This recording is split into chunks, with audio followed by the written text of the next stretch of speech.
Hello, happy Wednesday, Hump Day, and welcome to our devotions. I'm Pastor David Schoob at Trinity Lutheran Church in West Bend. Our reading for today comes from the 6th chapter of John's Gospel, a familiar story. After this, Jesus went to the other side of the Sea of Galilee, also called the Sea of Tiberias. A large crowd kept following him because they saw the signs that he was doing for the sick. Jesus went up the mountain and sat down there with his disciples. Now the Passover, the festival of the Jews, was near when he looked up and saw a large crowd coming toward him, Jesus said to Philip, "Where are we to buy bread for these people to eat?" He said this to test him, for he himself knew what he was going to do.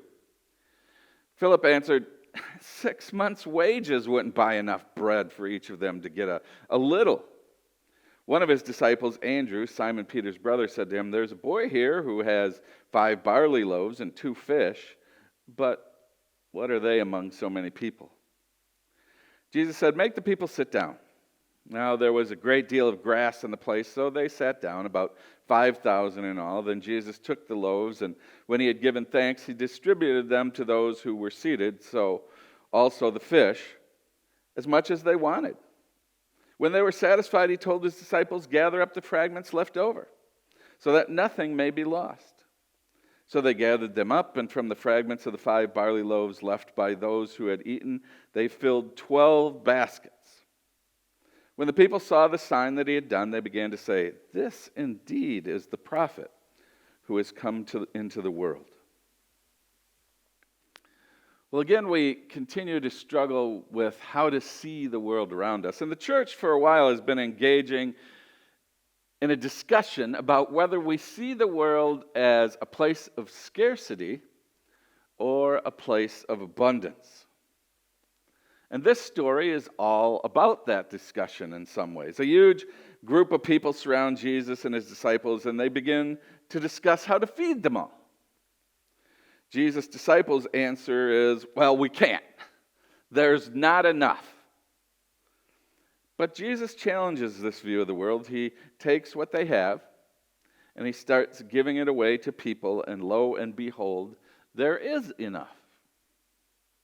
Now, for many years, there were people who were uncomfortable with miracle stories in the Bible, so they explained the story away by saying that, well, when the people saw the little boy sharing his bread and fish, then everybody else pulled out their lunches, and everybody shared everything together. And that's actually kind of a neat sort of image, but it's hard to believe that if that were the case, that there would still be 12 baskets of food left over. But regardless of how you take the story, it's a story that holds up the struggle we have between seeing the world as a place of scarcity and seeing the world as a place of God's abundance.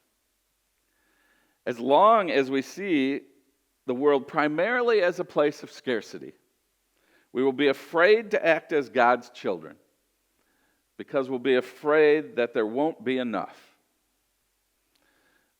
I've been caught up in this all my life. It's been expressed in so many ways to me over the years. The pie is only so big. There's only so much to go around, something like that.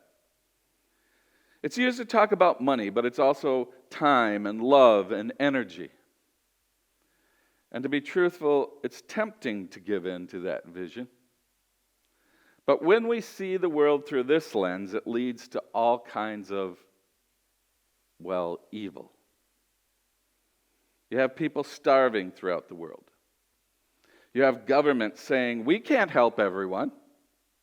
And most recently, I think it's at the heart of the present struggle represented by the demonstrations, the marches, the Black Lives Matter movement.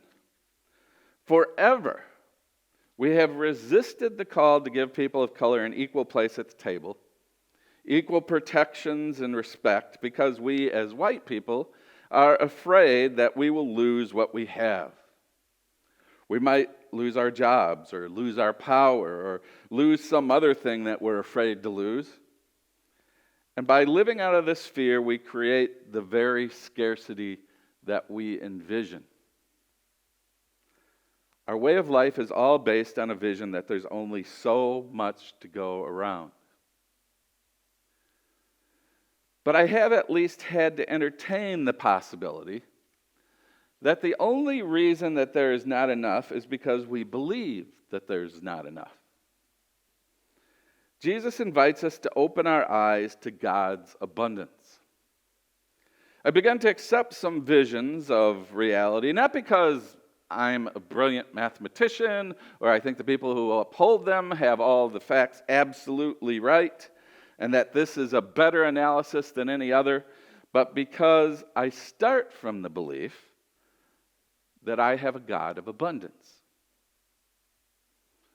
And so I find power in articles like the one written by the executive director of Food First, Eric Holt Jimenez, who writes, a new study from McGill University and the University of Minnesota published in the journal Nature compared organic and conventional yields from 66 studies and over 300 trials. Researchers found that on average, conventional systems out-yielded organic farms by 25%, mostly for grain and depending on conditions. Embracing the current conventional wisdom, the authors argue for a combination of conventional and organic farming to meet the twin challenges of feeding a growing population with rising demands for meat and high-calorie diets while simultaneously minimizing its global environmental impacts. Unfortunately, neither the study nor the conventional wisdom addresses the real cause of hunger. Hunger is caused by poverty and inequality, not scarcity. For the past 2 decades, the rate of global food production has increased faster than the rate of global population growth. The world already produces more than 1.5 times enough food to feed everyone on the planet. That's enough to feed 10 billion people, the population peak we expect by 2050. But the people making less than $2 a day, most of whom are resource-poor farmers cultivating unviably small plots of land, can't afford to buy this food. In reality, the bulk of industrially produced grain crops goes to biofuels and confined animal feedlots rather than food for the 1 billion hungry. The call to double food production by 2050 only applies if we continue to prioritize the growing population of livestock and automobiles over hungry people. The truth is not necessarily scientific, but certainly biblical, that there is enough. God is a God of love and provides abundantly for the world. The problem is, do we see the world through those lenses? Susan Valaquette wrote from Durban, South Africa, this little observation. What is meant by abundance? I think I've been quick to associate abundance with material wealth and possessions, but I doubt that's what Jesus had in mind. I live at a girls' boarding school in the middle of a township. Many people would not choose to live in a township. It's a mix of simple dwellings and extreme poverty. It isn't neat or polished. Basic service delivery of electricity and water is poor and crime is high. Yet there is abundance. There's a local church next to our school that is running a soup kitchen and daycare. Every morning, 140 children stop at the soup kitchen for breakfast before school. The preschool children remain for the day in the sanctuary that is transformed into a daycare center. A short distance from this soup kitchen is a welfare society also operated by a church that provides a home and income-generating projects for the aged, orphaned, terminally ill, and unemployed. There is abundance. The boarding school where I serve as the chaplain and my husband the development manager has produced stellar grade 12 results this year, which complements 144 years of quality education for black females. Inada Seminary is a historic school founded by our American Congregationalist missionaries. There is abundance when it is shared. I think Susan is right. There's always abundance when we share. Do we see it? Let us pray. Open our eyes, Lord, to your incredible abundance, and make that abundance real in the world through our sharing and our caring. Amen.